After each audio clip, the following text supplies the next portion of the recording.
In this video, you'll learn how to remove or how to disable the lock screen shortcuts on your Samsung Galaxy Z Fold 7.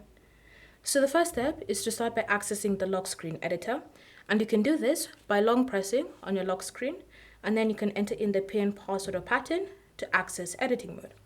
Alternatively, you can always just start by navigating to the Settings app. And then once you're in Settings, you want to scroll and select the option Lock Screen and AOD.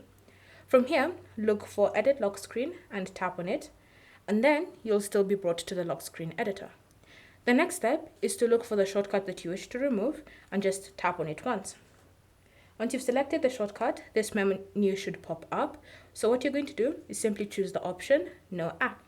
You can do the same thing on the other side, just select No App and then tap on Done to save and apply the changes. So now, whenever you glance at the lock screen of your Z Fold 7, you should see the shortcuts are no longer available. Thanks for watching. If you have any questions or comments, leave them down below and we'll get back to you.